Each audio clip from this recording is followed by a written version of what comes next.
Alrighty. Hi, it's like 12 something, almost 1 o'clock in the morning, and I'm still awake. Don't ask. Um, I'm supposed to be doing like an update video because I haven't posted anything in like 3 weeks, maybe.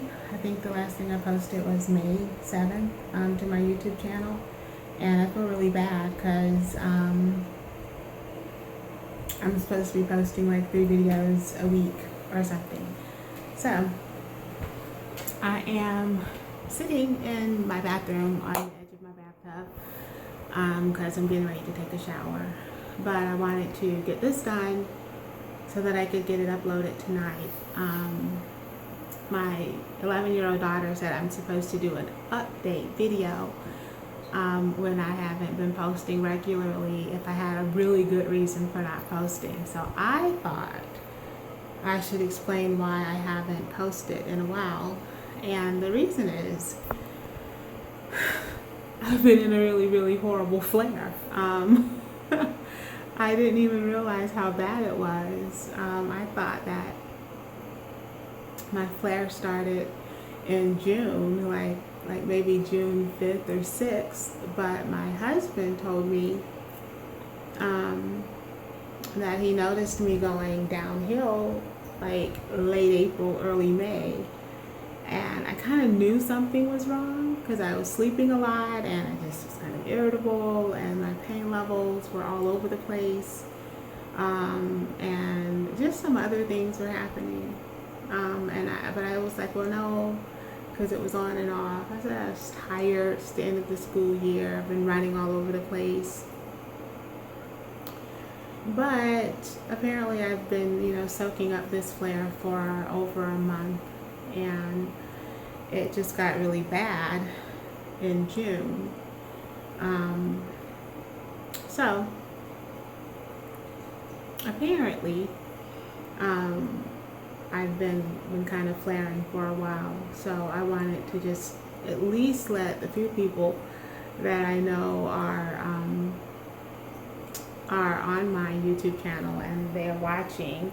I wanted to let you guys know that I've not abandoned my channel, that Queen Lala Lupi is still very active, and I'm still working on getting my website together, and I'm still working on doing all these things. It's just, lupus is unpredictable, and I never know what's going to happen. When I'm going to hit a flare that's going to knock me on my butt and put me out of commission. And this flare knocked me out. Like, it wasn't a flare that I could talk through. It wasn't a flare that I could, get up and walk around with. This flare knocked me out. It was a Monday night, and I'd gone to my middle daughter, Sunny. I'd gone to her promotion ceremony. She's been promoted from 5th to 6th grade. And so we went to her promotion ceremony, myself and my two other daughters, Kay and Sadie.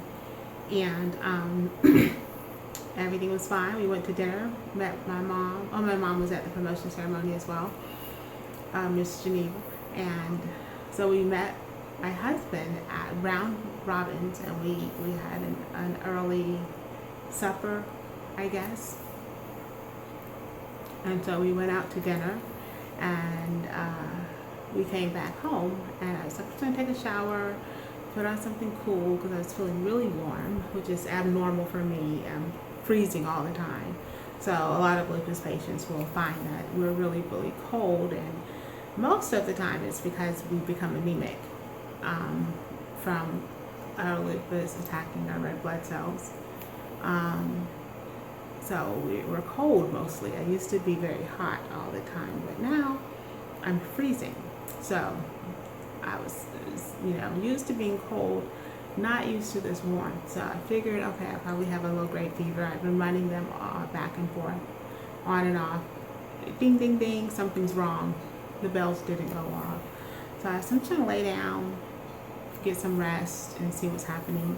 I laid down at like 6 o'clock on Monday night, and I did not wake up anymore that afternoon. And my husband said they tried to wake me up over and over and over again, and I was talking out of my head. Like, I didn't even take my medication for the afternoon, and I was just talking like jibber jabberish, nothing coherent, and he said they finally just gave up. And Tuesday morning came, and lo and behold, I couldn't move. Like, I was completely like almost paralyzed. I couldn't move anything. I was in so much pain. Everything hurt. And I just like get my mom on the phone because he had to go to work, and I was just call my mom. And so she came up, she took my kids to school, she came back to me, and I was losing consciousness, in and out of consciousness. I had no idea what the date was. I was talking about fish, I think she said I was. And I just kept begging her, please don't make me go to the ER, please don't make me go. So Tuesday was interesting, Wednesday was interesting, Thursday, Friday, I didn't know what was going on, Saturday, Sunday, I lost a lot of days. By that Friday, my husband and my mom were tired of me bumbling around the house looking crazy. So I ended up in the ER, long story short, where they found I was dehydrated. So 2 bags of fluids later, they found I had a UTI.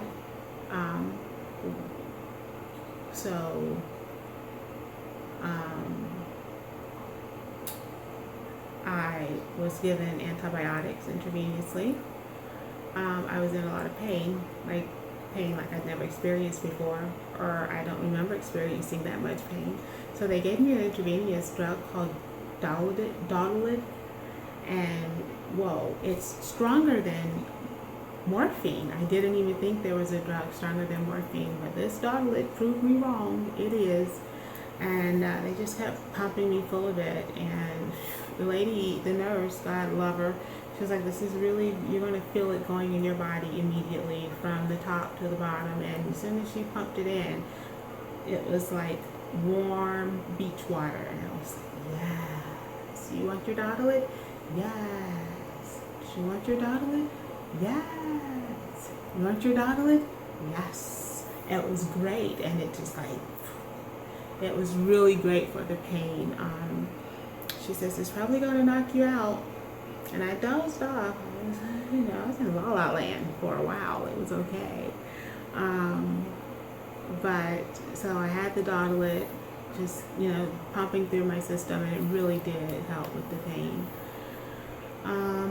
They gave me steroids intravenously, and that, I knew that was going to happen. So anti-nausea medication, because I had a sick headache which was causing nausea. So I had anti-nausea medication, Dodolid, like 4 or 5 shots of it, an antibiotic, and fluids. And so they got me squared away. They did all kinds of tests and x-rays and echocardiograms and shortness of breath. They just did it all up, and I was so excited that they actually took me seriously, because I've heard horror stories where people with lupus, patients with lupus, they go into the hospital and then the nurses and the doctors don't treat them seriously. They're like, there's nothing wrong with you. You look fine. You're probably a drug addict just coming in here trying to get a fix. You're addicted to Vicodin, you're addicted to morphine or Valium or Percocet or any other pain medicine that might be out there. And so they're not treated, like they have a real illness and they need real assistance. And I was so horrified. That's why I've never gone into the hospital for treatment. That's why I've never gone to the ER to seek treatment before. And but I went to the hospital up the road from where I live, and they were amazing. I'm going to give them a shout out. It's, I want to, but now I can't remember the name. Lupus Fog. Providence Northeast Hospital here in Columbia off of Farrell Road. They were so amazing. I'm not even like they didn't pay me to say it, but Providence Northeast off of Farrell Road in Columbia, South Carolina. They were amazing. I was like, listen, I have lupus, I'm in a flare, and everything hurts. On the inside and the outside, everything hurts. And told them where the concentrated pain was. But they were so amazing, very thorough, and they took everything I said to heart, and they took it seriously. And I'd heard such horror stories from other lupus patients, and I was just like, I don't want to go because they're going to think I'm just some druggie looking for pain medication, and they're not going to take me seriously. And that would destroy me when I'm already feeling so vulnerable, and I'm already feeling like there has to be a way out of this situation that does not involve me blowing my brains out. And I've never been one to contemplate suicide. I've never been one to contemplate an easy way out of dealing with some situation that I'm in. But oh my God, this flare, I was like, I would never kill myself because I'm not strong enough to pull the trigger. I'm not strong enough to swallow all the pills. I'm not strong enough to walk away from my life, from my husband, from my children, from my highs or my lows. It takes a lot of strength to kill yourself. That's not a coward's way out. That's a strong person to go against everything that the body and the mind and the spirit says we're supposed to do, which is survive. So to surrender your life over to death because of one situation, well, it takes a lot of mental strength, and most people don't understand that. I think most people look at people who kill themselves and say that this is a coward's way out. I look at it as just the opposite.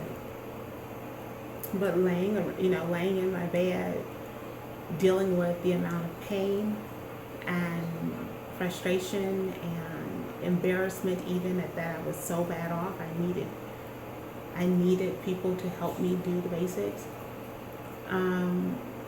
The pain was excruciating, and I don't understand suicidal thoughts, but I understand the need to stop being in pain. That much I understand. And so understanding the need to not be in pain, the need to just not feel anything, I can understand why some people who are in this situation, who are dealing with lupus, who are dealing with the hurt of it, I can see why they would rather walk away than continue to have to deal with this. But even saying that, I would be remiss if I said, or if I didn't say, our flesh is a gift. This body, this life that our flesh has been given the opportunity to live, it's such a gift. And for me, regardless of what my flesh has to endure, I am 100% empowered knowing that it's just my flesh that has to endure this, that my spirit is infinite, and the stories that are being written on my spirit by the experiences of my flesh are amazing. But my flesh is finite. It will not last forever. So I have to be willing to endure whatever my flesh is going through. I have to be willing to endure that. Not just endure it, but do so with honor and humility and grace, and know that this is why my spirit chose this flesh, this body, because there's something that my spirit needs to learn in this flesh. And accepting that makes going through all of this that this flesh is going through, doesn't make it easier. It doesn't make me accept it. It doesn't make me want to say, yes, I can do this on any given Sunday. It makes me acknowledge that I have to go through this because it's something that my spirit needs to experience at this human level. So, c'est la vie, that is life. I just wanted to say I'll be back on vlogging as soon as everything is good. That was my update, and I will check you guys out later. From Queen Lala Lupi herself, don't forget, always, always, like, love, live.